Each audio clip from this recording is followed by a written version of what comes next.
For more on this, let's bring in a great expert, Mr. Tom Maddox. He's the CEO and founder of Underwater Forensic Investigators. He's co-pilot of the Russian submersible Mir 2 during the 2005 International Titanic expedition. He was there.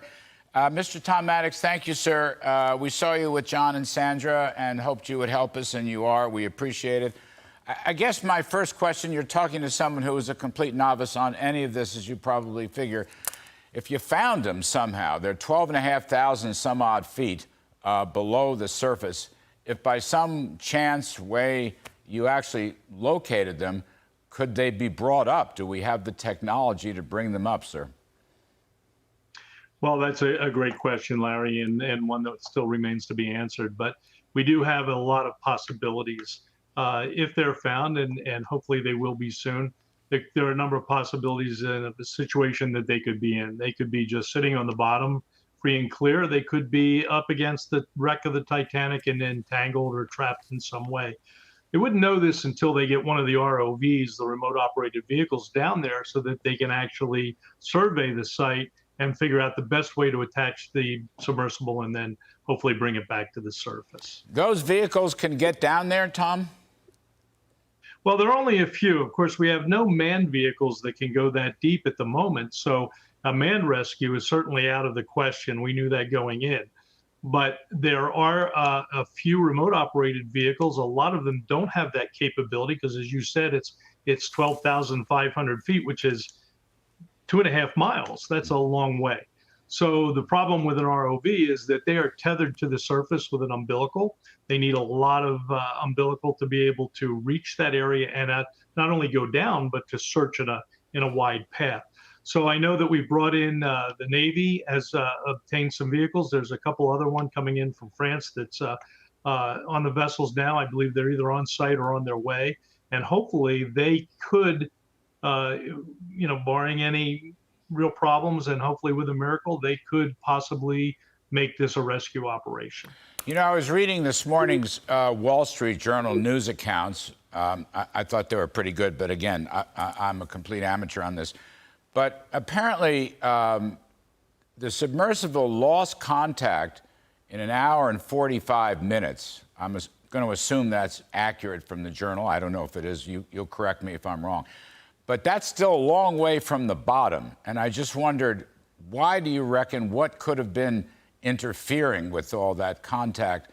I won't say so early in the voyage, but obviously a lot earlier than when they hit bottom by the Titanic. Well, you're spot on. The information I have from the company's website is that their descent would normally take about 2.5 hours, which is what it took us in the Mir subs, 2.5 hours down and 2.5 hours back up. So as you mentioned, it would put them in the middle of the water column, partially on the way down. So at that point, they lost communications. We don't know why. That could be due to damage. It could be due to a mechanical or electronic failure. It could be only the communications, or it could be the rest of the sub, other systems within the sub, such as propulsion and ballast. So assuming that they have not come back to the surface, they haven't manually dumped their ballast and, as far as we know, have not come back to the surface, then probably the most likely answer is that they continued downward, either under their own on purpose or simply drifted down out of power and would have landed on the bottom. Can you walk through that for us, for me, for our audience who probably doesn't know much about it either?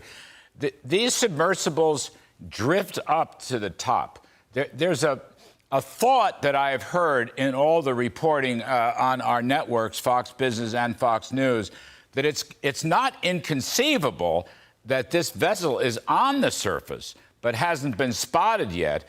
But Tom Maddox, if it were on the surface, they can't get out of it. That's one of the problems, as you mentioned. Being on the surface is a possibility, although the search crew has been searching an area the size of Connecticut, from what I understand. And even that small vessel, if it's on the surface, it wouldn't sit on the surface like a ship. It would simply have maybe the top or partially exposed to the surface. And wave action, light reflection, there are a lot of reasons why they may not spot it.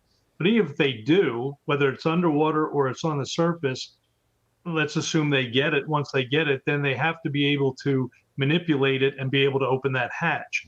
I'm not familiar with the sub design, so I don't know if it requires special tools, pneumatics, what kind of problem that poses, but we can only hope that they're prepared for that with information from Ocean Gate. And Tom, when you went down in 2005, okay, you're a very experienced guy. And what were you thinking? What, in your judgment at that time, put yourself back, it's over 15 years ago, what did you regard as the biggest risks, and are those risks applicable today? Well, any exploration into the deep ocean has its risk. There are a number of ways that you can run into a problem. We know that going in. As a matter of fact, in my situation in 2005, just 5 days before my expedition, when I was supposed to leave, a Russian AS-28 sub with, I think, 9 people on board got tied up and fouled up in 600 feet of water. Oh. And a similar rescue was put out the same way. They did happen to rescue that sub and bring it up, but it was only 600 feet of water. So going in, you know that there are many possibilities. Hopefully everything will go right, just like if you were getting on a spacecraft and going to the moon. You could implode, you could have a fire, you could freeze to death, you could drown. I mean, there are many, many ways, but explorers know that going in. You accept the risk, and that's part of what this life is about with exploration.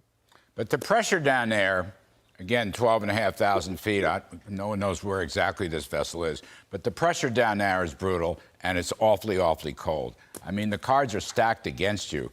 I mean, I don't ever give up hope, and I have faith myself, so I'm hoping that God will intervene. But, I don't know how to, you tell us, you're down there, something's gone wrong. What are the options? That's probably an inadequate way to put it. But you're in there, there's 5 people, God help them. What are the options? What can they do? Well, it's right now, it would be a hope and pray situation. If their systems are, let's say they're there, the sub is intact, but they're immobile or their systems are down, they have no option but to sit and wait. That's why when yesterday we got reports that they were reporting sounds coming or banging coming from the sea, then it was we were all a lot more hopeful. That was the best information we had since the beginning of this ordeal. But like you said, it's cold. The water at the Titanic is actually about 31 degrees Fahrenheit, which is below freezing. It doesn't solidify into ice because the salinity of the water doesn't solidify at that temperature. But the heat from that sub, and oddly enough, when you begin the descent, your top side, the sub gets very hot. There's arrays of equipment inside the sub that are producing heat. The bodies are producing heat.